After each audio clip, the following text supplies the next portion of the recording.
नमस्कार. मी आज तुमच्या कुंडलीत गजकेसरी योग, नारायण योग, लक्ष्मी नारायण योग आणि गजकेसरी योग, लक्ष्मी नारायण योग आणि लक्ष्मी योग असे भाग्यात आहेत का तुमच्या कुंडलीत ते पाहणार आहोत. तुमच्या कुंडलीत कोट्याधीश बनण्याचे योग आहेत काय? तर पहा कसे पाहायचे असते ते. शुक्र, बुध, गुरु हे 3 ग्रह कुंडलीच्या कोणत्याही भावामध्ये एकत्र असतील तर व्यक्ती धार्मिक कार्याद्वारे धनवान बनते. ती पुरोहित, ज्योतिषशास्त्र, धार्मिक संस्थेची प्रमुख बनून धनवान बनते. कुंडलीत जर गुरु, शुक्र, चंद्र, बुध यांची युती असेल आणि 11व्या घरात भावात सूर्य, राहू, शनी, मंगळ असतील, राहू, शनी, बुध, शुक्र या दशामध्ये फार मोठे धनवान व्यक्ती बनते. तर आपण पाहू शकता आपल्या कुंडलीत कोणती दशा चालू आहे किंवा आपल्या कुंडलीत हा योग झाला आहे का.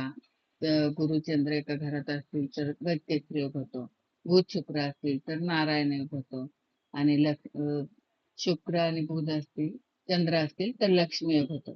तर तुमच्या कुंडलीत आहेत का हे योग? कसे बघा. थोडंफार ज्योतिषशास्त्र ज्यांना येतं कुंडलीचे घर बघायला त्यांना हा योग 5 मिनिटात कळू शकतो. किंवा 7व्या भावामध्ये मंगळ शनी स्थित असेल, 11व्या भावामध्ये केतू सोडून कोणताही ग्रह स्थित असेल तर जातक व्यवसायामध्ये अफाट संपत्ती कमवतो.